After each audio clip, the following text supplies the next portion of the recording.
अस्सलामुअलैकुम। Horror stories के एक न्यू एपिसोड के साथ मैं हूं मजहर मलिक। कैसे हैं आप लोग? उम्मीद है खैरियत से होंगे। आज की ये खौफनाक कहानी जो मैं आपको सुनाने जा रहा हूं, ये मुझे भेजी है एहसन ने टेक्सला, पाकिस्तान से। एक ऐसी कहानी जिसको सुनने के बाद शायद कुछ लोगों को फिर से मौका मिले कि वो अपनी जिंदगियों पे गौर कर सकें, क्योंकि कहते हैं कि जो आप बोते हैं वही आप काटते हैं, जैसा करोगे वैसा भरोगे।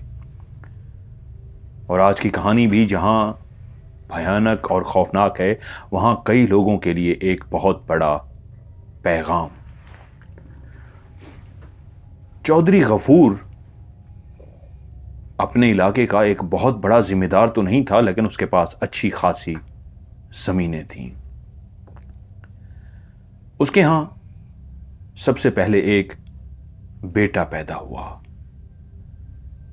उसके बाद एक बेटी पैदा हुई और उसके बाद 2 बेटे और पैदा हुए। चौधरी गफार की 4 औलाद थी, यानी 3 बेटे और 1 बेटी। वो लोगों का बहुत ज्यादा ख्याल रखता था। गांव के लोग भी उससे खुश थे। सादा सा एक दौर था, सादा से लोग थे, प्यार मोहब्बत का दौर था। और सबसे बड़े बेटे को चौधरी गफूर ने पढ़ने लिखने का एक ऐसा शौक उसके अंदर उजागर किया कि वो हर सूरत पढ़ाई करे। और यूं चौधरी गफूर का सबसे बड़ा बेटा, जिसका नाम था चौधरी इकबाल, जिसको बचपन से ही लोग चौधरी चौधरी कहना शुरू हो गए थे, छोटा चौधरी, क्योंकि सबसे पहला बेटा जो होता है बहुत लाडला होता है। बाप ने भी उसको बहुत प्यार दिया था, बहुत ही ज्यादा लाडला था। उसने स्कूल मुकम्मल करने के बाद आगे पढ़ने का फैसला किया। वहीं उसकी बहन, जिसको बाप ने उस वक्त की रिवायात के हिसाब से बिल्कुल भी ना पढ़ने दिया, क्योंकि वो लोग कायल थे कि बेटियां घरों में रहती हैं, उनको सिर्फ खाना पकाना, सिलाई कढ़ाई का काम आना चाहिए, क्योंकि उसके बाद वो पिया देश सुधार जाती हैं। लेकिन चौधरी गफूर की बेटी जब अपने घर में ही रही तो वहीं पे उसके बाकी दोनों बेटों ने भी पढ़ने से इनकार कर दिया। बाप ने बहुत कोशिश की, लेकिन वो दोनों ही तालीम से महरूम रहे। उनका बड़ा भाई इकबाल शहर में तालीम हासिल कर रहा था। तालीम के साथ साथ वहां पे उसने काफी ज्यादा ताल्लुकात बना लिए थे। मुंशी चौधरी गफूर की तमाम जमीनों का निजाम संभालता था। यह वो वक्त था जब मुंशी रखे जाते थे जो बहुत ज्यादा पढ़े लिखे होते थे। लेन देन, जमीनों से कितना पैसा आया, किसको कितना पैसे देने हैं, ये सब हिसाब किताब ये मुंशी के पास होता था। तो उनका भी खानदानी मुंशी उस सारी जमीनों का हिसाब किताब रखता था। अब बेटी भी और दोनों बेटे भी जवान हो चुके थे और बड़ा बेटा इकबाल तालीम मुकम्मल करके वापस आ चुका था। बाप ने धूमधाम से अपने बेटे, जिसको बचपन से ही लोग चौधरी इकबाल कहते थे, अब तो सबके मुंह पे चौधरी साहब होता था, क्योंकि उसके बाकी छोटे भाइयों को भी लोग चौधरी साहब कहते थे। लेकिन इकबाल की इज्जत इसलिए ज्यादा की जाती थी, वो पढ़ा लिखा था, समझदार था, बहुत कुछ जानता था। बाप ने उसकी शादी की, एक धूमधाम से ऐसी शादी जिसमें तमाम गांव के लोगों को दावत दी गई। कई दिनों पर यह शादी मुश्तमिल थी, जहां पे कई रसूमात अदा की गई, दिल खोल कर पैसा इस्तेमाल किया गया। और यूं चौधरी इकबाल की शादी हो गई। चौधरी इकबाल की शादी के कुछ ही अरसे बाद वालिद को दिल का दौरा पड़ा और चौधरी गफूर इस दुनिया से चले गए। यकीनन ये वाकया जहां इकबाल के लिए, उसकी बहन और छोटे भाइयों के लिए भी बहुत दुख भरा वाकया था, वहीं पे गांव के लोग भी गमज़दा थे। एक रहमदिल, एक नफीस, एक मेहरबान शख्स इस दुनिया से चला गया था। चौधरी गफूर को इस दुनिया से रुखसत किया गया उन्हीं आदाब के साथ जिसमें नमाज जनाजा पढ़ना और उसको कफन में दफनाकर मनोमट्टी जमीन के हवाले कर देना। लेकिन कोई भी नहीं जानता था कि ये अचानक मौत, जहां सारे बहन भाइयों के लिए एक दुख का मंजर था, एक कयामत की घड़ी थी, वहीं सबसे बड़ा बेटा इकबाल कुछ फैसला कर चुका था। उसके दिल में क्या पक रहा था, वो क्या सोच रहा था, कोई भी नहीं जानता था। अभी मां को मरे हुए कुछ ही अरसा हुआ था कि उसने पटवारी को बुला लिया। वो एक पढ़ा लिखा था, जहां दीदा था। उसके बहन भाई तो कुछ भी इस मामले में नहीं जानते थे। उसने पटवारी को बिठा के कहा कि ये जितने भी वालिद की जमीनें हैं, ये सारी की सारी तुम मेरे नाम मुंतकिल कर दो। पटवारी हैरान हुआ और कहा कि ये कैसे मुमकिन है। तो उसने पटवारी को अच्छी खासी एक रकम देते हुए कहा, मैं सब जानता हूं, शहर सिर्फ पढ़ा नहीं हूं, कई ताल्लुकात भी बना चुका हूं। तुम्हें पहली दफा इनाम इकराम से नहीं नवाजता रहूंगा, और अगर तुमने ना माना तो मेरे पास और भी कई रास्ते हैं, मैं तो करा लूंगा, लेकिन तुम्हें एक ऐसे अंजाम को भुगतना होगा, तुम सोच भी नहीं सकते मैं क्या कर सकता हूं। यूं वो पटवारी इकबाल की बातों में ऐसा आया कि तमाम की तमाम जमीनें खुर्द बुर्द करके शहर उसके साथ गया, और यूं लिखत पढ़त ऐसी हुई, उसने वकील भी कर लिया कि सब कुछ कानूनी तरीके से बाप जैसे अपनी जिंदगी में ही बेटे के नाम कर गया था। अब बाप को मरे हुए 3 महीने हो चुके थे। मुंशी उसी तरह ही तमाम जमीनों की देखभाल कर रहा था कि गांव के लोगों ने मशवरा दिया, बहन की शादी भी करनी है, बाकी 2 भाई भी हैं। अब आप लोगों को, बड़ा तो कोई आपका रहा नहीं, आप लोगों को मिल बैठ के वालिद की जो जायदाद है उसको तकसीम कर लेना चाहिए। शुरू में दोनों छोटे बेटे एहतरामन बड़े भाई से नहीं कहते रहे कि मिल बांट लेते हैं। वो सोचते थे अभी तो वालिद साहब को मरे हुए कुछ अरसा हुआ है, कुछ अरसा और सही, और 6 महीने बाद सारे भाई इकट्ठे होकर घर बैठ गए। बहन भी बैठी थी और भाइयों ने कहा, भाई हम चाह रहे हैं कि इससे पहले कि हमारे बीच में कोई तलखी पैदा हो, वैसे तो इसकी कोई उम्मीद नहीं है कि बहन भाइयों की मोहब्बत में कोई दरार आए, लेकिन फिर भी आज जायदाद को इस अंदाज में तकसीम कर लेना चाहिए कि किसी को कोई एतराज ही ना हो। भाई ने कहा, हाँ बिल्कुल सही कह रहे हैं, किस जायदाद की बात कर रहे हैं आप? उसने कहा, भाई यही जमीनें, हवेली, ये सारे जानवर, जो कुछ भी वालिद साहब का है। ओह अच्छा, आपको अब्बा हजूर ने बताया नहीं था क्या कि वो जिंदगी में ही, वो तो मुझे यही कहते थे कि मैंने बच्चों को बता दिया है और वो राजी भी हैं। वो तीनों हैरान हुए, बहन भी और दोनों भाई भी, कि क्या बता दिया, कौन सी बात? कि यही कि वालिद साहब ने ये सारी जायदाद मेरे नाम कर दी थी। ये हवेली, एक बहुत बड़ा घर, वो हवेली थी जहां पे वो सारे रह रहे थे, और बहुत बड़ी जमीनें थीं, जानवर थे। उन्हें कहा ये सब कुछ वालिद साहब ने मेरे नाम कर दिया है। वो तीनों हैरान हुए और कहा, आप तो हमारे बाप की जगह पे हैं, अब आप बड़े हैं, वालिद के मरने के बाद पगड़ी आपके सर पे पगड़ी आई है, अब आप ही वालिद की जगह पे हैं, ये आप कैसे कह रहे हैं? वालिद ने कभी हमसे ऐसा कुछ नहीं कहा, वो सबसे बराबरी की सतह पे प्यार करते थे। ठीक है, आप पढ़े लिखे थे, आप पे ज्यादा ट्रस्ट करते थे पढ़ाई की वजह से, लेकिन ये कैसे हो सकता है सब कुछ आपके नाम कर दें? क्या वो हमसे प्यार नहीं करते थे? तो इकबाल बोला, ये तो मुझे नहीं पता, लेकिन वालिद साहब ने जब मेरे नाम की तो मैंने पूछा था कि बाकी बहन भाई, तो उसने कहा वो इस पे राजी हैं, उनको कुछ नहीं चाहिए। उस रात बहन और बाकी दोनों भाई परेशान थे कि ये क्या हुआ है। ये बात आहिस्ता आहिस्ता बाहर भी फैली, तो गांव के जो और लोग थे समझाने के लिए इकबाल के पास आए। इकबाल, ये तुम ज्यादती कर रहे हो। सब जानते हैं कि चौधरी गफूर एक इंतहाई मेहरबान रहमदिल शख्स था। ये कैसे हो सकता है वो अपनी बेटी और बाकी बेटों को जायदाद से अलग कर दे? यकीनन तुमने पढ़े लिखे होने का फायदा उठाया है, लेकिन ऐसा मत करो। इकबाल ने कहा, नहीं, मैंने ऐसा कुछ भी नहीं किया, ये तो मुझे वालिद साहब ने दी है। उसके बदलते हुए तेवर को देख के यूं सब समझ गए और उसके छोटे भाइयों से कह दिया, अपनी बहन को लेके अदालत का दरवाजा खटखटाओ, तुम्हारा भाई बेईमान हो गया है, उसका दिल बदल गया है।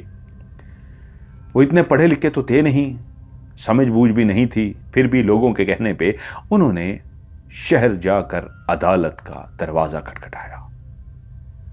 लेकिन वो इसकी पहले ही तैयारी कर चुका था। कानूनी तौर पे भी वो सब कुछ इस तरह के कागज बना चुका था जिसमें बहन भाइयों को कुछ भी नहीं पता था कि भाई क्या कर चुका है। और कुछ अरसे तक अदालती जो जंग चलती रही वो भी इकबाल जीत गया। लेकिन जब उन्होंने अदालत में जंग लड़ने का फैसला किया कि हम अदालत के जरिए अपना हिस्सा लेंगे, तो भाई ने कहा था, ठीक है, अभी तक तो मैंने तुम्हें इस घर में, इस हवेली में रहने की इजाजत दी हुई थी, अगर तुम अदालत ही जाओगे तो फिर तुम मेरे घर में नहीं रह सकती, ये मेरा घर है, कानूनी तौर पे तुम जाके बिल्कुल अदालत को बताओ तुम यहां रहने के हकदार नहीं हो, ये मेरा घर है। उसने अपने दोनों भाइयों और बहन को घर से निकाल दिया। वो जो चौधरी के बेटे और बेटी थी किराए के घर पे आ गए। एक बहुत अजीब माहौल था, लेकिन उसके बावजूद वो बंदा जो बेईमान हो चुका था, जिसके दिल में कोई नरमी नहीं रही थी, बहन भाई अब किराए के मकान पे थे, उसे तो सिर्फ अपनी फिक्र थी। और यूं वो अदालती जंग भी जीत गया। वो बहुत खुश था।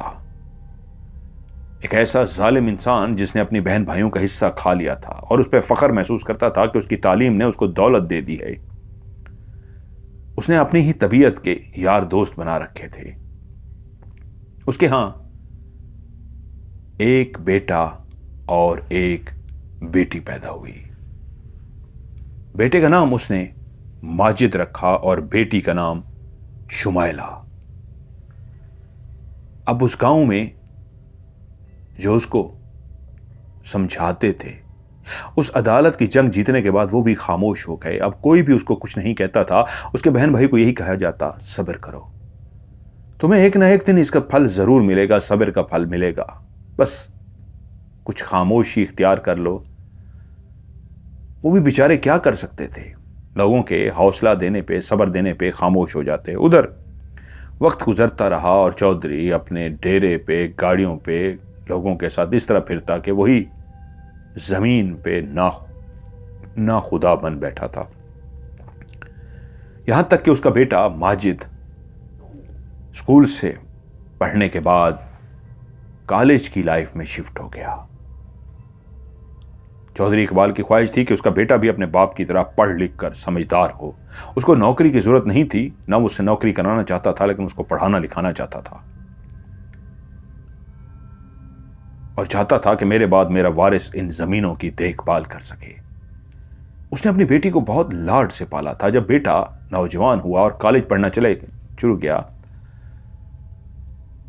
तो उन्हीं दिनों उसकी जितनी भी जमीनें उसके पास थी, मुंशी सब आबाद करता था और मुंशी के पास ही सारी जमीनें रहती थीं। कि मुंशी ने एक दिन उनको बताया कि हजूर, आपके वालिद के दौर से ही हमारा एक जमीन का हिस्सा ऐसा भी है जो तकरीबन 1.5 एकड़ पर मुहित है। वहां पे किसी बुजुर्ग की, किसी की कब्र सी बनी हुई है और इर्द गिर्द काफी जमीन का वो हिस्सा खाली पड़ा हुआ है। उस कब्र की वजह से उसको कभी भी हल नहीं चलाया गया, उसको गैर आबाद ही रखा गया है। कुछ लोग कहते हैं किसी अल्लाह के वली की कब्र है और कुछ लोगों का कहता है यहां पे वो हवाई मखलूक जिनको जिन्नात कहा जाता है वो आबाद हैं। तो इसलिए कभी भी उस इलाके को, उस एरिया को आबाद नहीं किया गया। शुरू में तो चौधरी इकबाल ने इस बात को सुन के इग्नोर कर दिया, लेकिन एक दिन उसके मूड में क्या आया तो उसने चौधरी को बुलाया, मुंशी को बुलाया और कहा, मुंशी साहब, आपने वो जो हमारा एक जमीन का टुकड़ा है जो बताया है, जो गैर आबाद है, वहां पे कोई कब्र सी बनी हुई है और हवाई मखलूक की बातें हो रही हैं।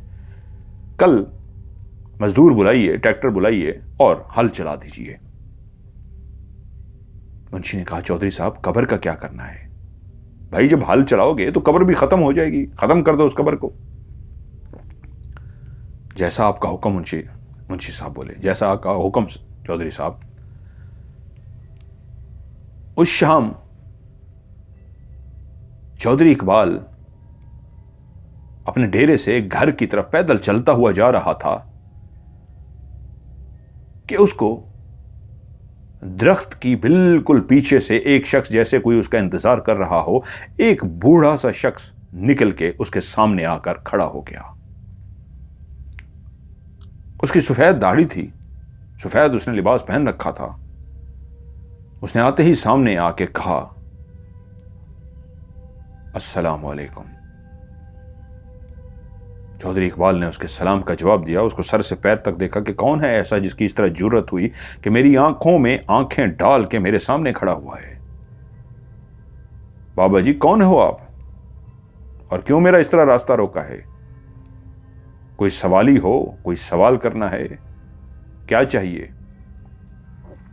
उस बुजुर्ग ने आंखों में आंखें डालते हुए कहा, कोई सवाली नहीं हूं, यह कहने आया हूं कि जिस कब्र को तुमने हटाने की कोशिश की है वो अपना फैसला वापस ले लो। वहां हमारा कबीला आबाद है। उससे पहले भी कभी उसने हटाने की कोशिश नहीं की। और तुम एक बात जानते हो, तुम्हारी जमीन हमेशा दूसरों से ज्यादा पैसा देती है। फसल हर दफा तुम्हारी ही अच्छी होती है। और ऐसा ही होता था हर दफा। चौधरी इकबाल की, उसके वही बाप दादा वाली जो जमीनें थी, सबसे ज्यादा फसल उगाती थी। और वो बुजुर्ग कह रहे थे, वो जो सबसे ज्यादा फसल उगती है वो हमारी वजह से उगती है। हम वहां वैसे आबाद नहीं है। अगर वो इलाका, वो एक जगह जो खाली छोड़ी हुई है, तो उसके बदले हम हर साल तुम्हारी फसल भी ज्यादा उगा देते हैं। इसलिए उसके बारे में सोचना भी मत। और याद रखना, और अगर तुमने फिर उस जगह को खत्म करने का सोचा तो तुम्हारा ऐसा भयानक अंजाम करेंगे कि तुम सोच भी नहीं सकते। मेरी बात को याद रखना। उसने आवाज और लहजा इस तरह गरजदार करके कहा कि पहली दफा उस शख्स को, जो किसी से डरता ही नहीं था, जो अपने आप को क्या समझ बैठा था, पहली दफा खौफ सा महसूस हुआ। उस बुजुर्ग की आवाज में एक गरज सी थी। उसका आंखों से इस तरह घूरना उसको थोड़ा सा खौफ सा महसूस हुआ। लेकिन वो एक इंसान ही था। लेकिन वो कह रहा था हम कोई और मखलूक हैं। उसके बाद उस शख्स ने दोबारा कहा, उम्मीद है आपको मेरा पैगाम याद रहेगा, वरना तुम्हारा ऐसा अंजाम करेंगे तुम सोच भी नहीं सकोगे। ये कहा और मुड़ गए और दरख्त के पीछे जिस तरह आए थे उस तरह चले गए। कुछ देर वो वहां पे खड़ा रहा कि ये क्या था। लेकिन उसको एकदम से ऐसे जैसे होश सा आ गया कि ये मैं एक बुजुर्ग के आगे डर गया हूं। ये उसने सोचा और चलता हुआ घर की तरफ रवाना हो गया। उसी वक्त मुंशी को पैगाम भिजवाया। मुंशी हाजिर हो गया। उसने मुंशी से इसी बात का जिक्र किया कि ऐसे ऐसे कोई बुजुर्ग आया था और ऐसे ऐसे बात हुई है, क्या हो सकता है? हाँ, तुम जानते हो मैं डरता नहीं हूं, घबराता नहीं हूं, लेकिन उस लम्हे शायद मैं थोड़ा सा अजीब सा हो गया था। मुंशी ने कहा, हुजूर मैं तो आपका नमक खाता हूं, मैं तो आपके हक में ही बात करूंगा, जो आप हुक्म दें। लेकिन सुना यही है कि यहां कोई और मखलूक ही आबाद है, और ये जो कब्र है उसकी रखवाली करती है वो मखलूक। कब्र किसी नेक बंदे की है। और ये बात सही है। उस बुजुर्ग ने ये बात तो 100 आने सच कही है कि हमारी फसलें हर साल दूसरों की फसलों से औसत ज्यादा आमदन देती हैं। बाकी मैंने सुन यही रखा है कि वो जगह वाकई जिन्नात का बसेरा है। बाकी आप जैसे हुक्म करेंगे मैं तो हाजिर हूं। इकबाल बोला, ठीक है, सुबह मना कर दो, उनको कहो उस पे हल ना चलाएं, इसको पड़ा रहने दें। चौधरी इकबाल का बेटा माजिद वहीं कॉलेज पढ़ते हुए एक दिन उसकी मुलाकात कैंटीन पे बैठी हुई एक लड़की पे उसकी निगाह पड़ी। जब उसने उस लड़की को देखा तो वो देखता ही रह गया। इंतहाई सादा से कपड़े पहने हुए वो लड़की कैंटीन में इस तरह किताब पे झुकी हुई थी कि वो उसके चेहरे को देखते ही उसका दीवाना सा हो गया। कॉलेज के अंदर कई मॉडर्न लड़कियां थीं, कई खूबसूरत लड़कियां थीं, वो उसकी दोस्त भी बन चुकी थी। वो एक चौधरी का बेटा था, उसके पास पैसा था, उसके पास सब कुछ था, बाप का अकलौता बेटा था, इसलिए बाप ने उसको हर चीज की इजाजत दे रखी थी। यूं वो एक कॉलेज के अंदर एक बिगड़ा हुआ नवाब मशहूर था। जो भी लड़कियां या लड़के थे उसके दोस्त थे, उसको इज्जत की निगाह से देखते थे। लेकिन जब उस लड़की को उसने देखा कि ये कौन है और पहली निगाह में उसको देखता ही रह गया, उसके पास जाकर बैठा, उस लड़की ने सर उठाकर उसको देखा, लेकिन कोई भी उसका रोब दबदबा उस लड़की पे असर ना किया और वो फिर से अपनी किताब में झुक सी गई। उसने उसे मुतवज्जो किया, क्या मैं आपका नाम पूछ सकता हूं? उस लड़की ने किताब से नजरें हटाई और उसकी तरफ देखा, कुछ सेकंड उसके चेहरे की तरफ देखा और फिर से पढ़ने में मसरूफ हो गई। उसने फिर से कहा, क्या मैं आपका नाम पूछ सकता हूं? उसने अपनी किताब को बंद किया और वहां से उठी चली गई। उसी लम्हे उसके कुछ दोस्त लड़कियां और लड़के आ रहे थे, उसके पास आके बैठ गए और उन्होंने देखा कि वो उसी लड़की की तरफ पीछे मुड़कर देख रहा है। तो एक लड़की जो एक मॉडर्न सी थी, उसने बोली, माजिद किसको देख रहे हो? शाजिया को। वो शाजिया है, इसी ही कॉलेज में पढ़ती है, किसी से ज्यादा बात नहीं करती, काम से काम रखती है, यहां तुम्हारी दाल नहीं गलेगी, बेहतर है उससे उम्मीद मत लगाओ। और बाकी कहका लगाना शुरू हो गए। माजिद ने कहा, तुम जानती हो ना नगमा, मैं जिस बात का सोच लेता हूं उसको हासिल करके रहता हूं। अरे यार, इस लड़की ने तो दिल मोह लिया है, देखते ही दिल दीवाना हो गया इसको तो लगता है हासिल करके ही रहना पड़ेगा। अब वो उसके आगे पीछे रहना शुरू हो गया, कभी इधर मौके की तलाश में, और आखिरकार वो उसके सामने आकर बोला, शाजिया, मुझे पता है तुम कॉलेज में किसी से भी बात नहीं करती, लेकिन मैं तुमसे कुछ कहना चाहता हूं। वो खामोशी से उसके सामने खड़ी रही और खामोशी का मतलब था, बोलो क्या कहना चाहते हो? शाजिया, तुम वाकई मेरे दिल को भा गई हो। यहां कई और लड़कियां हैं, सबके साथ मेरी दोस्ती है, मेरी ख्वाहिश थी कि तुमसे दोस्ती करूं, लेकिन मैंने तुम्हारे बारे में मालूमात हासिल कर ली हैं। तुम्हारा ताल्लुक एक गरीब खानदान से है, तुम्हें बड़ी मुश्किलों से पढ़ने की इजाजत मिली है, और इस शर्त पे कि कोई भी बात तुम्हारी सुनने को मिली तो वो तुम्हारी शादी कर देंगे। लेकिन फिर भी तुम्हारी तालीम की एक शदीद ख्वाहिश होने की वजह से उन्होंने तुम्हें पढ़ने की इजाजत दी है, इसलिए तुम किसी से भी बात नहीं करती। लेकिन अगर मैं तुमसे कहूं मैं तुमसे शादी करना चाहता हूं, और ये मत सोचना मैं तुमसे फ्लर्ट कर रहा हूं या कोई बहाना ढूंढ रहा हूं, मैं तुम्हें यकीन दिलाना चाहता हूं कि मैं वाकई ऐसी ही लड़की से शादी करना चाहूंगा जिसको पहली दफा देखते ही मेरे दिल ने कह दिया हो, जिसकी तलाश थी वो तुम ही हो। शाजिया, क्या तुम मुझसे शादी करोगी? शाजिया ने कहा, इस बात का फैसला तो मेरे मां बाप करेंगे, लेकिन मैं कैसे मान लूं कि आप ही मुझसे शादी करना चाहते हैं? बस उसके लिए इतना काफी था। उसने मौका पाकर उसको बहुत यकीन दिलाने की कोशिश कर दी। यकीन क्या दिलाया, यूं आहिस्ता आहिस्ता वो दोनों इकट्ठे देखे जाने लगे, और लड़कियों का ग्रुप जो उनका दोस्त थे, लड़कियां और लड़के, वो भी इस बात को मानने को तैयार हो गए कि वाकई शाजिया, माजिद तुमसे प्यार करता है, सच मानों में प्यार करता है। हम समझते थे शायद वो फ्लर्ट कर रहा है, लेकिन वो हकीकत में तुमसे प्यार करता है। उधर माजिद ने शाजिया से कह दिया था कि तालीम मुकम्मल होते ही हम दोनों की, मैं अपने वालिद को तुम्हारे घर रिश्ते के लिए भेज दूंगा और हम दोनों शादी कर लेंगे। बेटी जवान हो चुकी थी चौधरी इकबाल की, बेटा कॉलेज में पढ़ रहा था, और उन्हीं दोनों उनके साथ के माजिद की मां और चौधरी इकबाल की बीवी अल्लाह को प्यारी हो गई।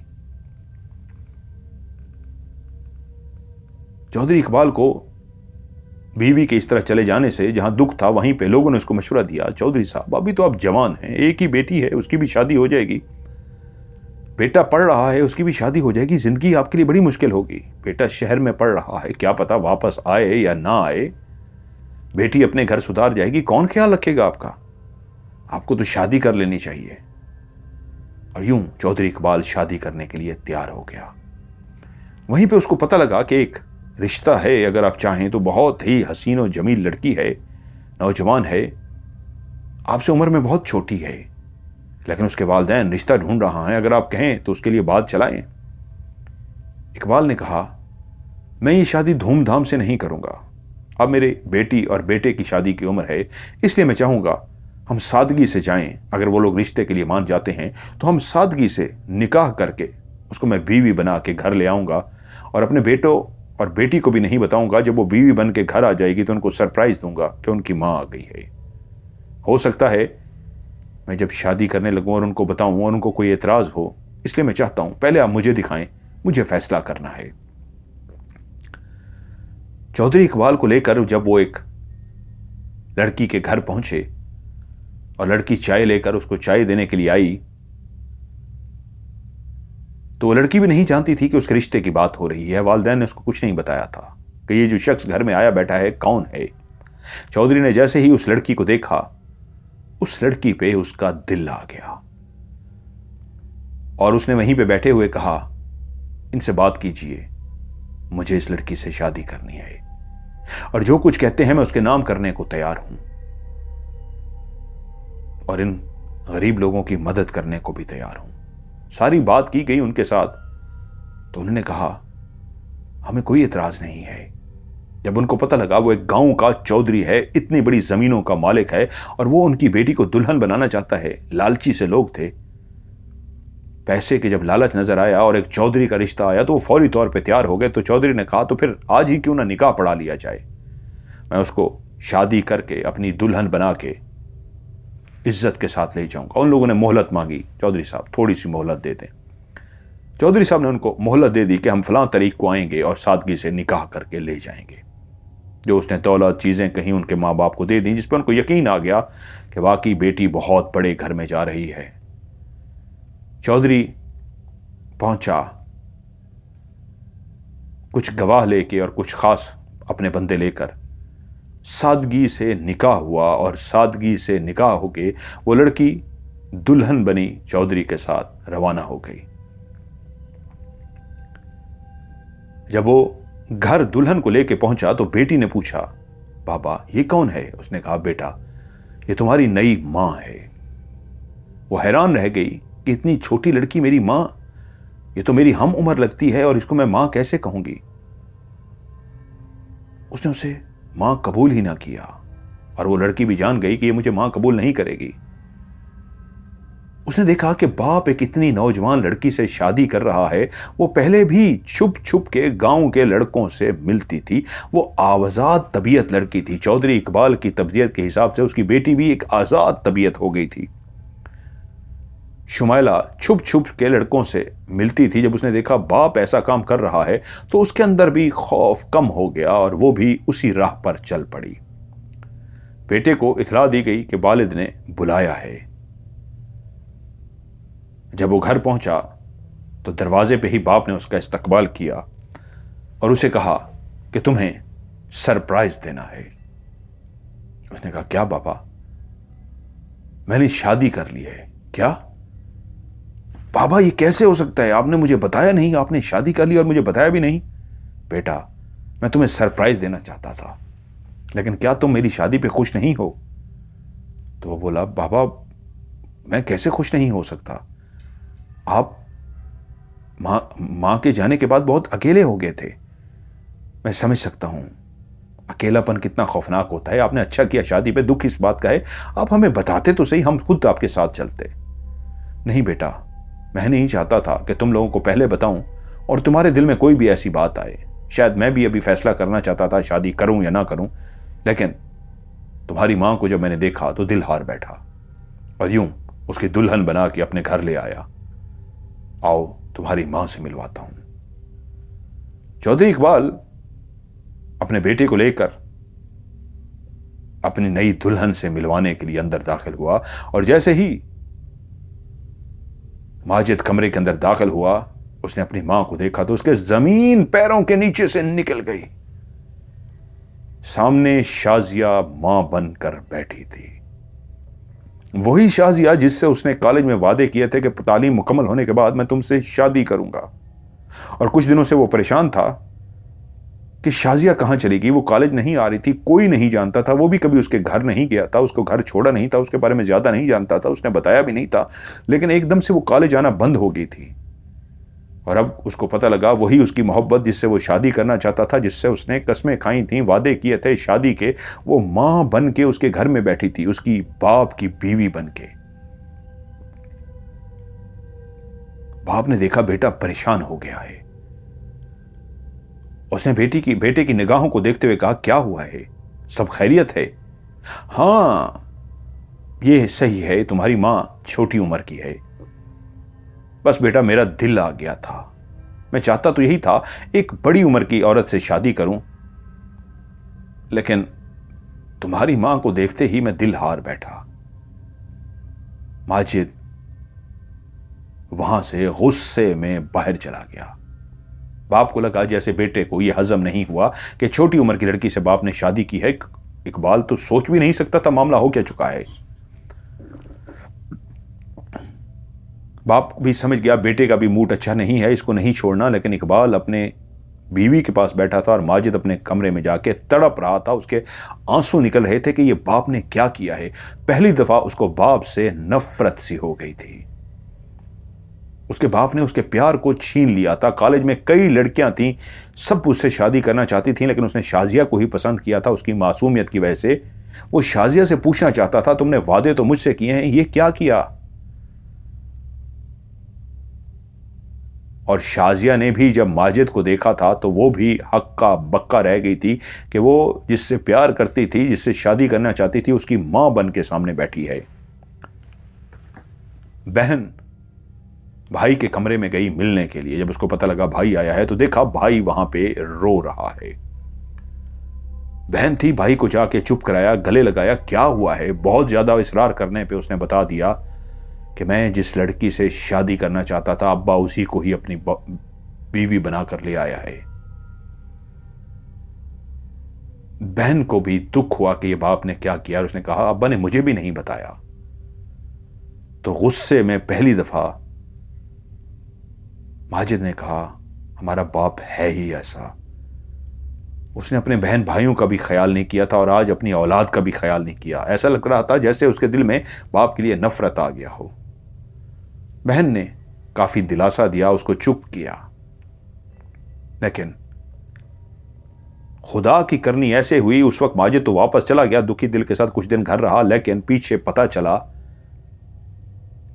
कि बाप एक दिन रास्ते से चलता हुआ, जो बहुत ज्यादा खुश था, काफी दिनों से चलता हुआ वापस आ रहा था, वो गिरा और इस अंदाज में गिरा कि उसका एक साइड काम करनी ही छोड़ गई। उसको गांव के लोग उठा के घर लाए तो पता चला उसको फालिज का अटैक हो चुका है। एक ऐसे बंदे को जो बिल्कुल सेहतयाब था, कुछ भी नहीं था, लेकिन फालिज का अटैक किसी को समझ ही ना आया। उधर माजिद को पता लगा उसके बाप को फालिज का अटैक हुआ है। वो भागता हुआ पहुंच गया। एक तरह से वो खुश भी था कि बाप फालिज का अटैक हो गया है, उसने मेरी मोहब्बत को मुझसे छीना, उसके साथ यही होना चाहिए था। उधर घर में बाप एक बिस्तर पे था। एक दो दिन तो वो बाप के साथ बैठा रहा। अब वो आराम से शाजिया से बात कर सकता था, तो वो शाजिया के पास गया और उससे कहा शाजिया ये तुमने मुझसे क्या बेवफाई की है? शाजिया ने उसे कहा मैंने कोई तुमसे बेवफाई नहीं की। तुम्हें मैंने बताया था कि मेरे मां बाप बहुत मुश्किल से मुझे पढ़ा रहे थे और जब उनके यहां एक जमींदार का रिश्ता आया जिसने पैसों का लालच दे दिया, तो मेरे माँ बाप तो पैसों के लालच में सब कुछ करने को तैयार हो गए। जिस दिन ये पहली दफा हमारे घर आए थे मुझे बताया तक नहीं गया था, ये मुझे देखने के लिए आए थे। और जिस दिन सादगी से निकाह था तो उसी दिन मैं कॉलेज जाने के लिए रवाना हो रही थी, तो मुझे कहा गया कि आज तुम कॉलेज नहीं जाओगी, आज तुम्हारी रुखसती है, आज तुम्हारा निकाह है। मैं रोई, मैं गिड़गिड़ाई, कोई फायदा नहीं हुआ। यहां तक कि सादगी के साथ मुझे दुल्हन बना के सादगी से निकाह हुआ और तुम्हारा बाप मुझे घर ले आया। तुम सोच सकते हो तुम्हारे अलावा मैंने किसी का नहीं सोचा था, लेकिन इस घर में आके जब पहली दफा तुम सामने आए मैं तो वैसे ही दुखी थी, तुम्हें याद करके रोती थी। सच्ची बात यह है तुमसे मिलने के बाद तुमने मुझे जो यकीन दिलाया, वादे किए, मैं तुमसे सच्चा प्यार करने लगी थी। तुम ही पहली और मेरी आखिरी मोहब्बत बन गए थे। लेकिन इस आफत ने जो मेरे ऊपर टूट पड़ी थी, इन पैसों की चमक ने, इस लालच ने मेरे जिंदगी को बर्बाद कर दिया था। मेरा अभी दुख खत्म ही नहीं हुआ था कि तुम्हारे बाप ने मुझे कहा आज मेरा बेटा आ रहा है, तुम्हें अपने बेटे से मिलवाना है। और जब तुम्हें मैंने अपने सामने देखा, तुम सोच सकते हो मुझ पे क्या क़यामत गुजरी। मैं तो जीते जी मर गई। उसी वक्त माजिद आगे बढ़ा, जो अब उसकी मां बन चुकी थी। जाते ही उसको गले लगा लिया और कहा, मैं तुम्हारे बगैर अब भी नहीं रह सकता। मेरे बाप ने बहुत गलत किया है तुम्हारे साथ, लेकिन मैं तुम्हें आज भी चाहता हूं। क्या हुआ अगर मेरा तुमसे निकाह ना हुआ? ये बहुत ही जल्दी मर जाएगा। मैं देखूंगा कि कोई मजहब का मौलवी कोई ऐसा काम जिससे मैं कर सकूं और तुम्हें फिर से अपनी बीवी बना सकूं। उसने कहा, नहीं, मैं तुम्हारी मां हूं। तुम्हारा बाप मर भी जाए तो मैं तुम्हारी बीवी अब नहीं बन सकती। उसने कहा, तुम मुझसे निकाह नहीं कर सकती? निकाह के बगैर तो मेरी बीवी बन सकती हो। और फिर वो शाजिया से लिपट गया। शाजिया उसको मना करती रही, लेकिन वो भी तो उसका प्यार था। कितनी देर मना करती, और आखिरकार वो दोनों उस गुनाह में बह गए जिसका वो तसव्वुर भी नहीं कर सकता था कि जो अब उसकी मां बन चुकी है, उसी के साथ वो अब ऐसा रिश्ता कायम कर चुका था कि सुनने वाले कानों को हाथ लगाते। उधर बहन को जब से पता लगा था कि बाप ने यह किया है, वो और ज्यादा खुलकर ऐसे काम करने लगी कि उसके अंदर से डर खौफ खत्म हो गया। अब माजिद का कॉलेज में दिल नहीं लगता था। उसने अपनी तालीम भी मुकम्मल नहीं की। वो वापस आ गया कि मैंने तालीम मुकम्मल करके क्या करनी है। उसका दिल ही टूट गया। उसकी मोहब्बत शाजिया घर में थी। अब वो अपना ज्यादा वक्त घर में गुजारता। बाप जो एक फालिज का मरीज था, चल फिर नहीं सकता था, कितनी देर तक ये बातें उससे छुप सकती थी। एक ऐसी निगाह रखने वाला वो चौधरी था जो दुनिया को पहचानता था, हर चीज को देखता था। अपनी उस बीवी के चमकते हुए चेहरे को भी देख लिया जिसके ऊपर इंतहा की खुशी थी। वो ये भी जान के चुका था कि जब उसने शाजिया से शादी की थी तो वो बुझी बुझी सी थी, खामोश सी थी। अब वो देख रहा था वो चहकती हुई फिर रही थी, इतनी खुश थी। और उधर उसका बेटा भी चहकता हुआ फिर रहा था। वो उनको बात करते हुए, उनको मिलते हुए, उनको हंसते हुए, उनको मुस्कुराते हुए देखता तो उसको शुरू शुरू में शक पड़ना सा शुरू हो गया कि ये क्या हो रहा है।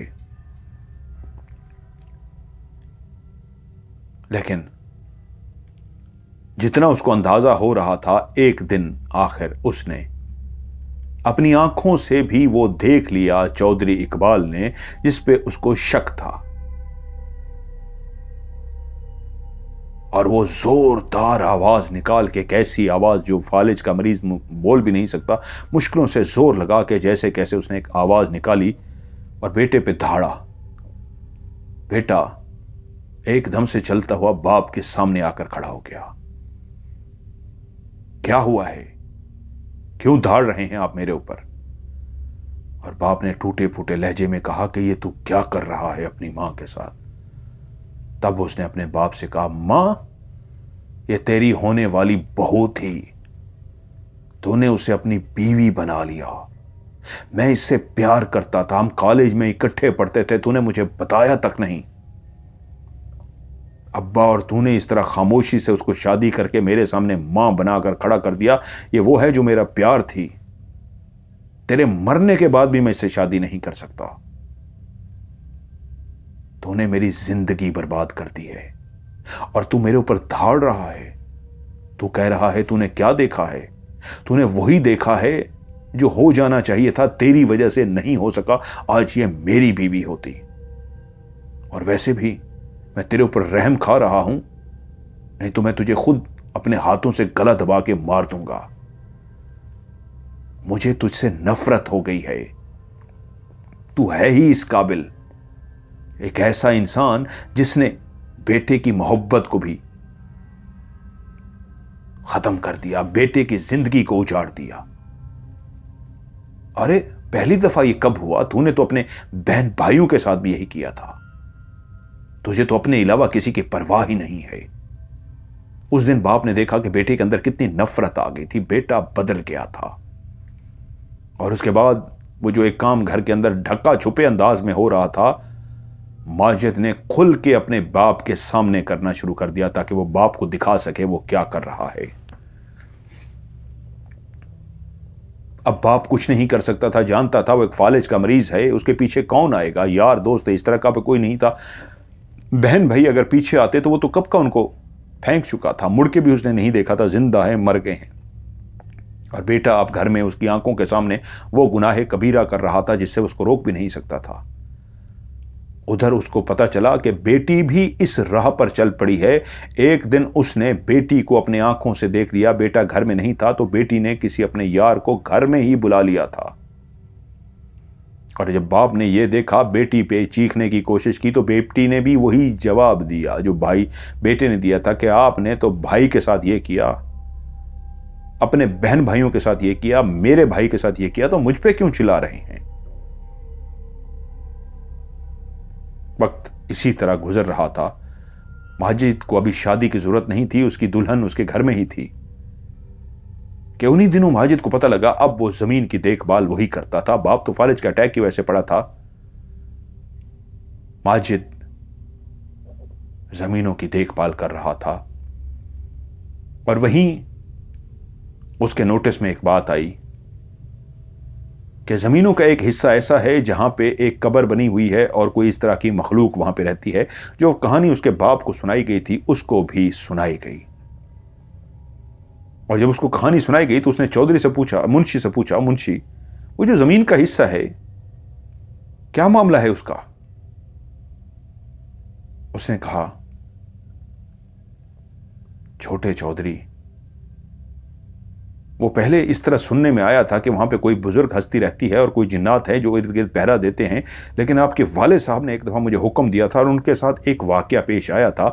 एक बुजुर्ग सा उनके सामने आया था और वो कहते थे वो था तो इंसान लेकिन लगता था जैसे कोई रूप धार रखा हो, और ऐसा ऐसा था। इसीलिए आपके वाले साहब ने वो मना कर दिया था। तो उसने कहा, नहीं मैं देखूंगा एक दफा और उसके बाद मुझे जो लगेगा मैं फैसला कर दूंगा। उसी रात बहुत जबरदस्त मौसम था, ऊपर ठंडी ठंडी हवा चल रही थी, गर्मियों के दिन थे। वो हवेली की छत पर चला गया। हवेली की छत पे वो और शाजिया खड़े रोमांस कर रहे थे कि वहीं पे एक मुलाजिम जो ऊपर आ गया। उस मुलाजिम ने माजिद से यही बात करनी थी कि मैंने सुना है आप उस कब्र के बारे में हुक्म देने वाले हैं और सोच रहे हैं, तो मैं आपको मशवरा देने आया हूं, आप ये काम ना करें। वो ये कहने आया था, लेकिन जब उसने उन दोनों को देखा तो माजिद पहले तो घबराया लेकिन एकदम से फिर अकड़ गया और बोला, क्या करने आए हो, क्या काम है तुम्हारा। उसने कहा, हुजूर मैं तो बस कब्र के बारे में बात करने आया था। क्या कब्र के बारे में तुम मुझसे कहना चाहते हो। उसने वही दोहरा दिया कि वहां पे कोई अल्लाह का वली रहता है, ये शायद जिन्नात का बसेरा है, आप उस तरफ तवज्जो ना दें। तो उसने कहा, अब तू मुझे मशवरे देगा। तो उसने अपनी बात को जारी रखा, जी हुजूर आप उस कब्र की तरफ ना देखिए, मेरे घर वाले जानते हैं कि वहां पे वाकई एक अल्लाह का वली सोया है और वाकई जिन्नात का बसेरा है, आप बहुत नुकसान उठाएंगे। और आप वैसे भी, उसने मालकन की तरफ देखा जो इकबाल की बीवी थी, लेकिन उसके साथ वो देख चुका था कि बेटा क्या कर रहा है मां के साथ, और उसने उसकी तरफ देखा और इतना सिर्फ कहा, वैसे भी। तो इतना शदीद उसको गुस्सा आ गया माजिद को कि तू बकवास करेगा, क्या बकवास कर रहा है, क्या वैसे भी, तेरी इतनी जुर्रत कि तू जबान खोलेगा। वो गुस्से में धाड़ता हुआ गया, उसको गिरेबान से पकड़ा और घसीटता हुआ इस अंदाज में छत से कोने पे ले गया कि उसको धक्का दिया और वो उड़ता हुआ नीचे जमीन पर जा गिरा। जैसे ही वो जमीन पे गिरा, उसका सर जमीन से जाकर टकराया, उसका सर फटा और वो वहीं पर मर गया। माजिद शाजिया को लेके जल्दी से नीचे उतर आया। जब लोगों को पता लगा कोई गिरा है, गए तो वो मर चुका था। किसी को पता तक ना चल चुका कि माजिद ने उसको धक्का दिया है। लेकिन शाजिया उस वाकये के बाद इतनी ज्यादा इतनी डर गई कि उसके मुंह से चीख निकल गई थी ऊपर भी। लेकिन जब वो नीचे उसको लेकर गया तो वो इतनी डरी हुई थी, वो उसको मुसलसल चुप कराने की कोशिश कर रहा था, लेकिन वो सहम गई थी, इतनी सहम गई थी कि वो चुप ही नहीं कर रही थी। वो परेशान हो गया, समझ गया कि इस वाकये में जिसमें वो जज्बाती हो कि उसने बंदे को मार दिया था, वो मारने वाला नहीं था, लेकिन वो लड़की उससे प्यार करती थी, इसलिए शायद उसके साथ ताल्लुकात तो बना बैठी थी, लेकिन ये नहीं बर्दाश्त कर सकती थी कि वो किसी को कत्ल कर दे। वो 3-4 दिन मुसलसल बुखार में रही और खौफजदा हालत में रही। हकीम आते, उसको दवाई दे के जाते, लेकिन उसका बुखार था कि ठीक होने का नाम नहीं ले रहा था। शाजिया की इस तरह दूर होने से वो चिड़चिड़ा सा हो गया था, गुस्से वाला हो गया था। उसका गुस्सा कंट्रोल ही नहीं हो रहा था। शाजिया जब ठीक भी हो गई तो वो अब चुप सी रहती थी, वो उसके करीब भी नहीं आती थी, वो उससे बात करने की कोशिश करता, वो चुप रहती, वो उसको जबरदस्ती पकड़ता, गले लगाता, वो आगे से बुत सी बन जाती, जैसे कोई भी रिस्पॉन्स नहीं था। वो जबरदस्ती उसके साथ नहीं करना चाहता था, वो उसको झंझोड़ता, उसको कहता, शाजिया मेरी बात सुनो, क्या हो गया है, मैं तुमसे माफी मांगता हूं, मेरा मकसद उसको धक्का देना नहीं था, तुमने देख लिया। उसने उसके सामने उज़र पेश किए, लेकिन वो चुप सी हो गई, उसको चुप सी लग गई। उधर जितनी उसने कोशिश कर ली, शाजिया नहीं मानी। एक दिन वो घर पे ही था, उसने कहा मैं आज प्यार से शाजिया को मनाने की कोशिश करता हूं। वो शाजिया के कमरे में गया उसको देखने के लिए। बाप से तो अब उसको डर ही नहीं लगता था। शाजिया को उसने इधर उधर देखा, शाजिया कहीं नहीं थी, और तभी उसको शाजिया ऊपर की तरफ जाती हुई दिखाई थी। वो बिल्कुल आहिस्ता आहिस्ता उसके पीछे गया कि उसको प्यार से मना सके। जब वो चलता हुआ बिल्कुल उसके पीछे गया तो उसने देखा शाजिया बिल्कुल छत के कोने पे जाके इस अंदाज में खड़ी है जैसे वो नीचे छलांग मारने वाली हो। उसने फौरन वहां से आवाज लगाई, शाजिया रुक जाओ, रुक जाओ शाजिया। वो उससे कुछ कहना चाहता था, उसको रोकना चाहता था, लेकिन शाजिया ने एक भी ना सुनी। वो जब भागता हुआ उसके करीब जाने लगा तो शाजिया ने नीचे छलांग लगा दी, और जैसे ही उसने नीचे छलांग लगाई वो जान की बाजी हार गई। वो मर चुकी थी, उसका प्यार मर चुका था। उस लड़की के साथ क्या हुआ था कोई भी नहीं जानता था, लेकिन 3-4 दिन बुखार में तपने के बाद जब वो ठीक हुई थी तो उसके बाद भी जो उसको एक चुप सी लग गई थी, कोई भी नहीं जानता था। उसको दफना दिया गया। 1 हफ्ते बाद उसकी बहन उसके पास आई और उससे कहा, अब्बा ने शाजिया को जब बुखार में देखा था, वो चुप सी थी, तो आप नहीं जानते, अब्बा ने बहुत कुछ उसको सुनाया था। उसको इतना कुछ सुनाया था कि वो बर्दाश्त नहीं कर सकी, और मुझे लगता है उसने अब्बा की बातों में आके अपनी जान दी है। उसको जैसे ही पता लगा उसने कहा, अब्बा ने ये किया है, मैं अब्बा को नहीं छोड़ूंगा। बहन आगे खड़ी हो गई, नहीं नहीं, अब्बा को मारना नहीं है। उसने कहा, तुम चुप करो, अगर तुम मेरे रास्ते में आई तो याद रखना मैं तुम्हें भी मार डालूंगा। वो जुनूनी हो चुका था। बहन डर सी गई। वो चलता हुआ बाप के कमरे में गया और बाप को कहा कि तूने उसको भड़काया, एक तो तूने मेरे घर को खराब किया, मेरी मोहब्बत को दुल्हन बना के ले आया, और उसके बाद तूने उसको इतना कुछ सुनाया कि वो तेरी वजह से मर गई। तू है ही जालिम। तेरे अंदर दिल होता, तेरे अंदर रत्ती बराबर भी गैरत होती तो तू अपने बहन भाइयों को हिस्सा दे देता। इतनी जायदाद थी, उसमें से थोड़ा दे देता, क्या कयामत आ जाती। उसने बाप को शदीद बुरा भला कहा और कहा, तेरा अंजाम यही है कि तूने मेरे हाथों मरना था। उसको उसी वक्त गला दबा के बेटे ने मार दिया। अभी उसी घर में कुछ अरसा पहले चौधरी इकबाल की दुल्हन शाजिया मरी थी, और अब उस घर से चौधरी इकबाल का जनाजा निकला। कोई नहीं जानता था सिवाय बहन के कि उसको भाई ने मार डाला है।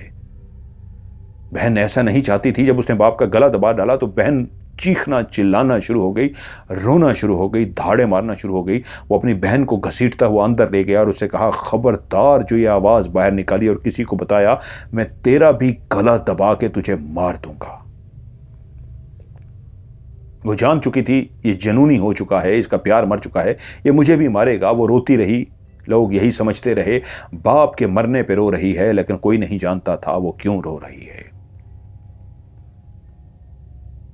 बाप मर गया, बेटी भी चुप हो गई और कुछ दिनों के बाद बेटी फिर से अपनी रवश पे चल पड़ी। उन्हीं दिनों वो एक लड़का जो उसी गांव का था, एक गरीब खानदान का, और उसका नाम था सतार, जिससे वो प्यार करती थी।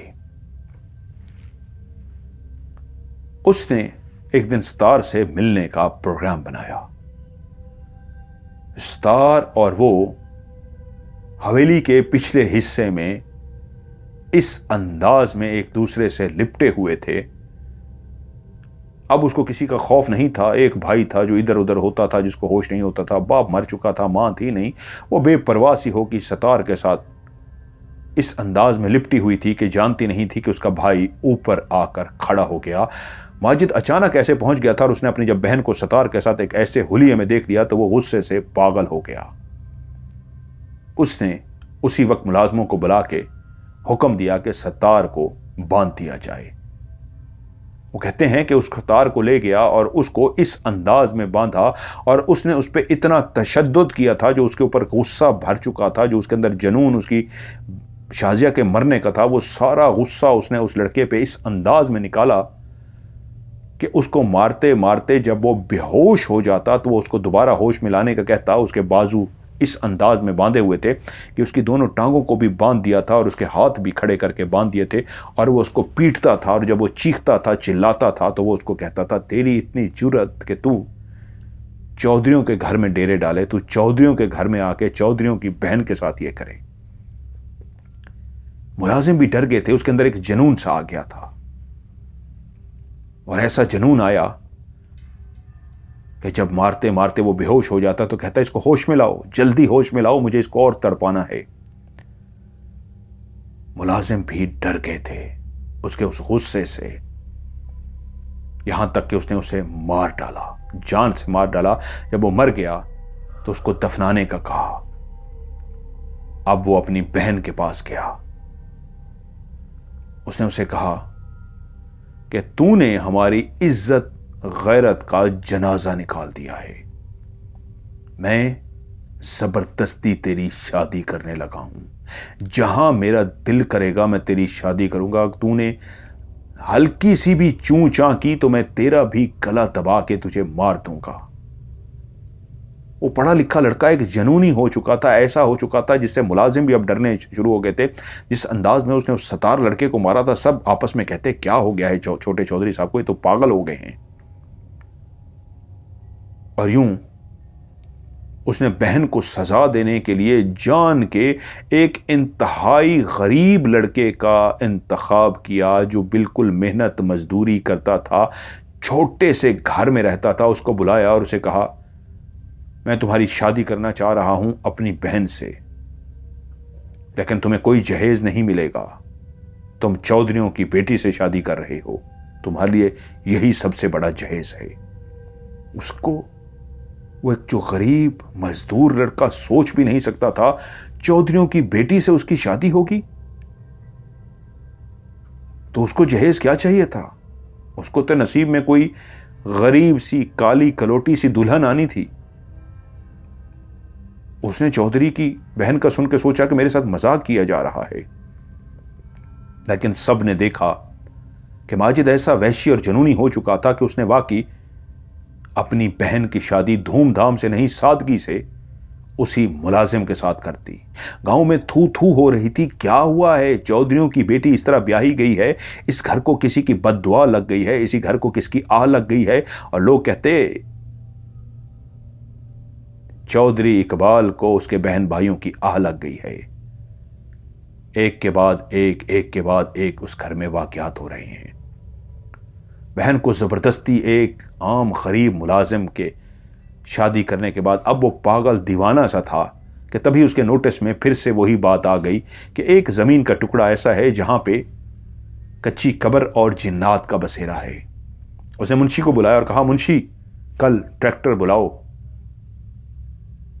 और फौरी तौर पे उस कब्र को ख़त्म करके हल चला दो। उसने कहा, छोटे सरदार, छोटे चौधरी साहब, वहां पे अल्लाह की मखलूक रहती है और सुना है कोई नेक बंदा भी रहता है, कोई नुकसान ना हो जाए। ओह यू शट अप, तुम मुझे सिखाओगे क्या नुकसान होगा? चौधरी को समझाओगे, चौधरी माजिद को? ये जिन भूत, ये आज की सब कहानियां हैं, ऐसा कुछ भी नहीं होता, ये सब बकवास है। मैंने जैसा हुक्म दिया है, कल ट्रैक्टर बुलवाओ, 2-3 ट्रैक्टर बुलाओ और दिन की रोशनी में ही सारा बंजर जमीन पे हल चला दो। मैं देखूंगा, कोई जिन भूत होगा, मैं उसको संभालूंगा। वो तो इतने दिनों से अब शराब के नशे में धुत होता था। उसने हुक्म जारी कर दिया, मुंशी हुक्म का गुलाम था। अगले ही दिन उसने दिन के टाइम 2-3 ट्रैक्टर बुलवा लिया और उनसे कहा, हल चलाओ। लोग भागते हुए चौधरी के घर पहुंचे, चौधरी माजिद से मिलने के लिए। उसने कहलवा भेजा, पूछो उनसे क्या चाहते हैं। उन्होंने कहा, दूर आपसे मिलना चाहते हैं। शराब के नशे में धुत डोलता हुआ वो अंदर आ गया और उनसे बोला, बोलो क्या कहना है। उन्होंने हाथ जोड़े, हजूर इस जमीन में हल ना चलवाइए, ये बात सही है, कहीं गांव पे कयामत ना टूट पड़े। अल्लाह के वली रहते हैं, अल्लाह के नेक बंदे इस कब्र में अब्दी नींद सो रहे हैं। और वाकई कई गांव के लोग देख चुके हैं, यहां पे अल्लाह की मखलूक बसती है, रातों को दिए जलते हुए देखे हैं, दरख्तों से ऐसी रोशनियां देखी हैं कि लोग हैरान हो जाते हैं, जैसे रोशनियां दिए की सूरत में दरख्तों पे जल रही हों। कभी कभी इस कब्र के इर्द गिर्द दिए जलते हुए देखे हैं और कभी कभी कई गांव के लोगों ने सफेद बारिश कपड़ों में कुछ बुजुर्गों को इस कब्र के इर्द गिर्द कुरान पढ़ते हुए देखा है। इसलिए हम आपके आगे हाथ जोड़ने आए हैं, ऐसा मत कीजिए, कहीं इस गांव पे आफत ना आ जाए। वो तो वैसे ही नशे में धुत था। बोला, तुम लोग मुझे सिखाओगे मैंने क्या करना है क्या नहीं। तुम्हारी भी ऐसी की तैसी और तुम्हारे उस कब्र वाले की भी ऐसी की तैसी और तुम्हारे पढ़ने वालों की भी ऐसी। उसने सबको गालियां दी और धक्के देकर निकाल दिया। वो लोग धक्के खाकर वहां से चले गए, परेशान थे। और उधर मुंशी परेशान भी था, लेकिन जानता था उसने हुक्म अदूली की ऐसा ना किया तो माजिद आजकल वैसे ही जुनूनी है। उसके किस्से सुन चुका था, कैसे उसने बहन के साथ किया था। उसको पता चल चुका था कि बाप को मारने वाला भी यही है और उस लड़के को जिसका नाम सतार था, कैसे उसने तड़पा के मारा था। तो उसके डर से मुंशी ने कहा, हल चलाना शुरू करो।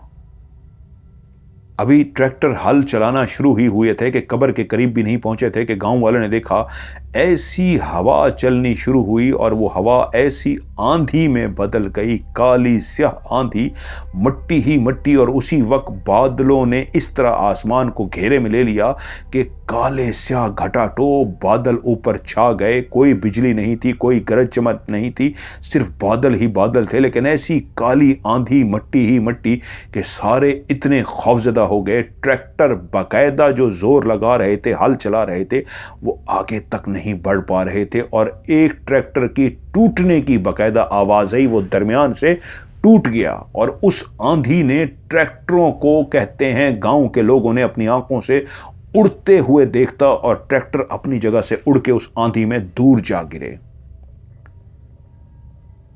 और जो ट्रैक्टर चला रहे थे वो गरीब उड़ते हुए दूर जा गिरे। किसी की टांग टूट गई तो किसी का बाजू टूट गया। जिस तरह ट्रैक्टर टूटा था और 2 ट्रैक्टर उड़ते हुए गिरे थे, गांव के लोग ऐसे डरे कि उसी वक्त भागे।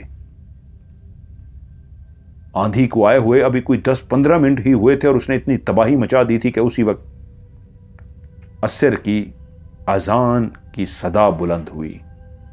जैसे ही मस्जिद से सदा बुलंद हुई तो आंधी एकदम से थम गई और वो लोग अजान की वजह से समझ गए कि आंधी तूफान रुक चुका है, भागते हुए मस्जिद के अंदर पहुंच गए थे। तमाम गांव जमा हो गया। मस्जिद की वो छोटी सी मस्जिद इतने लोगों के लिए नाकाफ़ी थी, वो अंदर दाखिल ही नहीं हो पा रहे थे। उनको लगता था जैसे पनाह ही इस मस्जिद से मिलनी है, और इर्द गिर्द जमा हो गए। मौलवी साहब को सारा वाकया बताया गया कि आंधी क्यों आई है। तो वो परेशान हो गए और कहा, आप लोग घबराएं मत, पहले सब नमाज अदा करें, उसके बाद हम इसको देखेंगे। उन्होंने नमाज अदा की। आज पहला दिन था, सिवाय माजिद के मुंशी भी सारे गांव के लोग बाहर जमीन पे नमाज पढ़ रहे थे। जब नमाज हो चुकी तो इमाम साहब ने कहा, सब अपनी अपनी औकात के हिसाब से चंदा डालें और इसी वक्त खैरात की जाए उस जमीन के हिस्से के ऊपर। अल्लाह के नेक वली जो हैं उनके लिए लंगर का इस अंदाज में कि खैरात बांटी जाए, कि अल्लाह के नाम की खैरात दी जाए। अगला कदम मैं आपको बताता हूं, क्योंकि ये आंधी अभी थमी नहीं है, ये बहुत भयानक हो चुकी है। लोगों ने जो उनकी ताकत दी, हिम्मत थी, जितना वो दे सकते थे उतना सबने पैसा निकाला और यूं दिया गया देगों वालों को कि फौरी तौर पे देगें पकाओ और वहां पे तकसीम की जाए। इमाम साहब अल्लाह वाले थे, चुप करके अपने हुजरे में गए, अंदर गए और सबसे कहा, आप लोग बाहर रुकें। नवाफिल उन्होंने अदा किए और नवाफिल अदा करने के बाद जैसे ही उन्होंने सलाम फेरा तो ऊंची आवाज में कहा, ऐ अल्लाह की मखलूक, अगर आप आ चुके हैं तो सामने आइए। ऐ अल्लाह की मखलूक, अगर आप आ चुके हैं तो सामने आइए। ये आवाज़ बाहर बैठे लोग भी सुन रहे थे कि जब तीसरी दफ़ा उन्होंने ऊंची आवाज़ में कहा, हर दफ़ा उनकी आवाज़ ऊंची होती जाती थी, ऐ अल्लाह की मखलूक, आप यहाँ आ चुके हैं तो सामने आइए। तो लोगों ने देखा उनके पीछे से एक सफ़ेद बुजुर्ग, जिसकी सफ़ेद दाढ़ी थी, सफ़ेद पगड़ी पहनी हुई थी, चमकता हुआ कुर्ता पजामा पहना, मतलब शलवार कमीज़ पहनी हुई थी, इंतहाई नफीस चेहरा, नूरानी चेहरा, वो पीछे से आ रहे थे। उन्होंने रास्ता दिया और वो चुप करके चलते हुए मस्जिद के दरवाजे पे पहुंचे, जो अंदर बंद करके बैठे थे हुजरा। तो दरवाज़ा उन्होंने खोला नहीं, वो दरवाजे के आर पार चले गए। और देखने वालों को जो नूरानी चेहरा देख चुके थे पहले ही यकीन हो गया था। जब उनको आर पार होते देखा तो समझ गए ये कोई अल्लाह की मखलूक है। और जब वो अंदर पहुंचे तो इमाम साहब उनके मुंतजिर थे। इमाम साहब ने उनसे कहा, मैं बहुत माजरत खा हूं आपको इस तरह तकलीफ देने पे और इस तरह बुलाने पे, मैं दिल से माजरत खा हूं, लेकिन आपसे बात करना भी बहुत ज़रूरी था।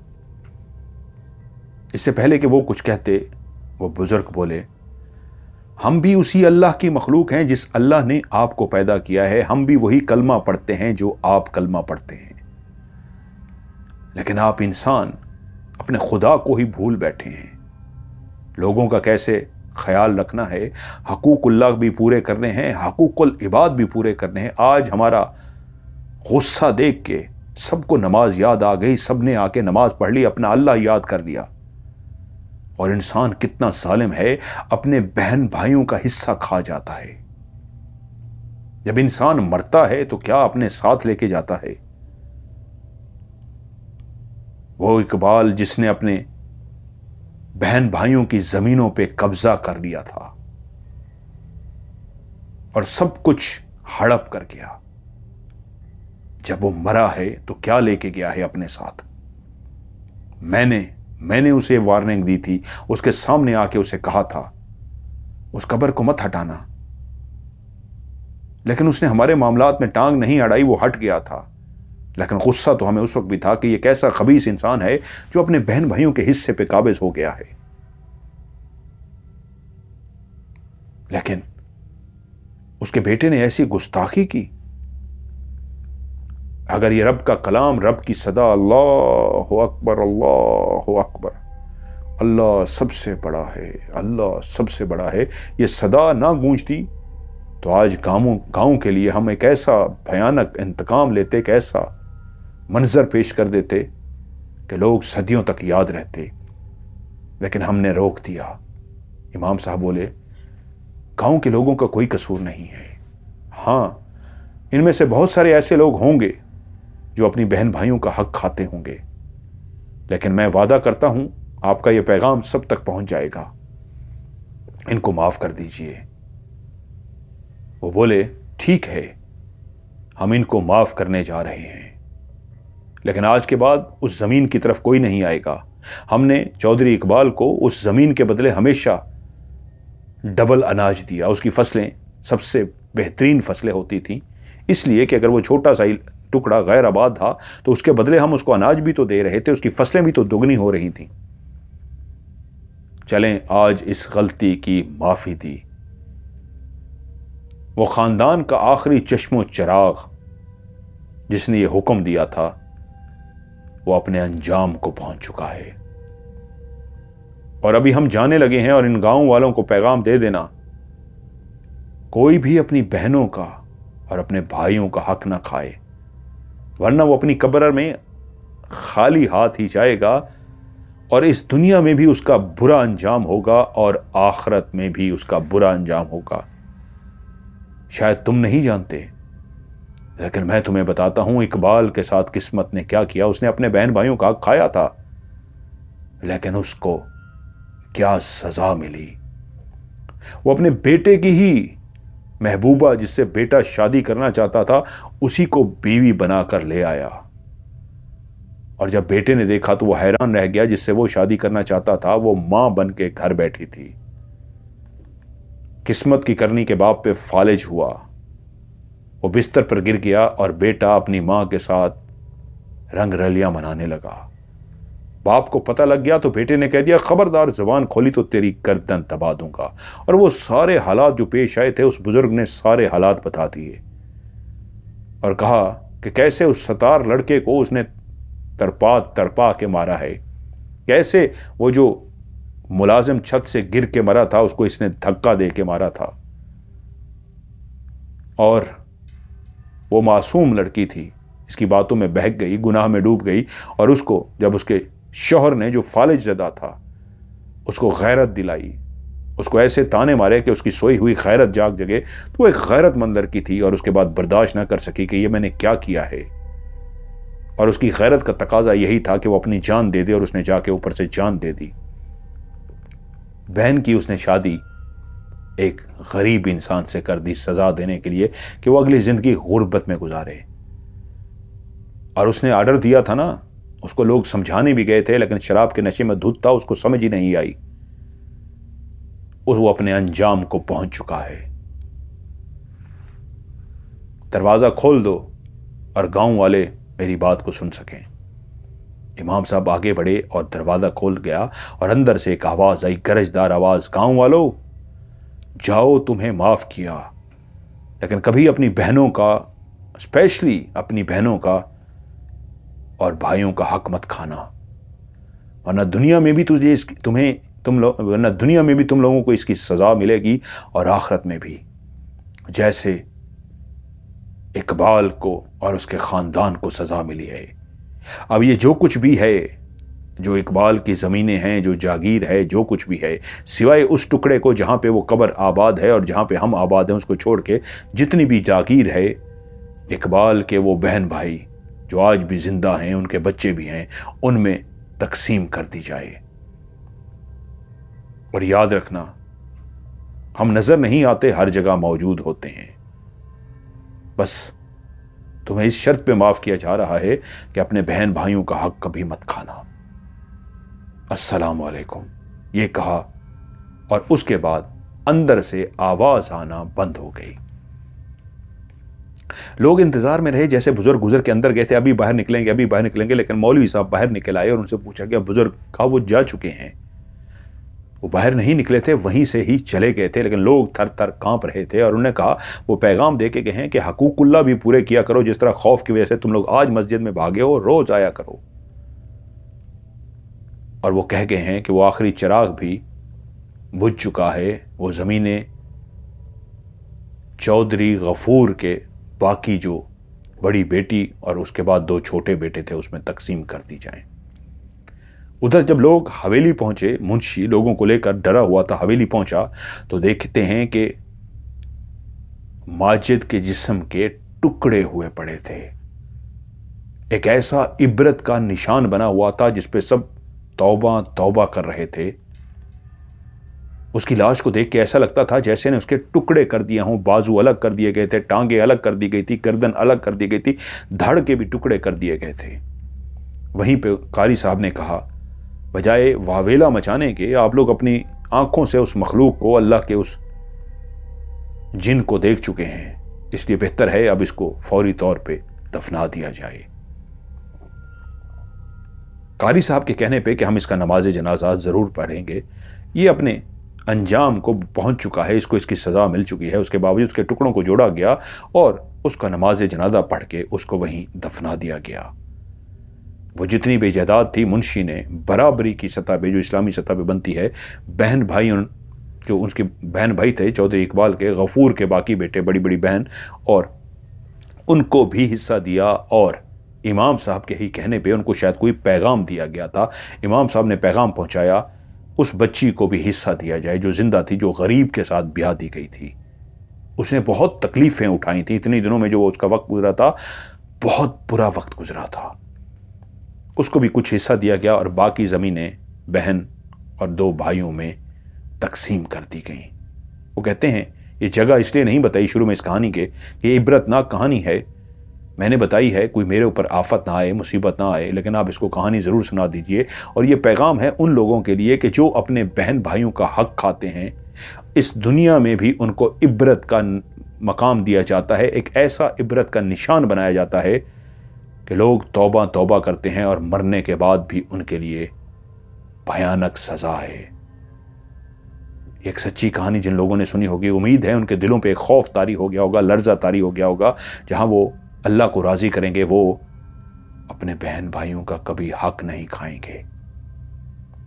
ये खौफनाक कहानी आप लोगों को कैसी लगी नीचे कमेंट्स में ज़रूर बताइएगा। वीडियो को लाइक कीजिएगा, दोस्तों के साथ शेयर ज़रूर कीजिएगा।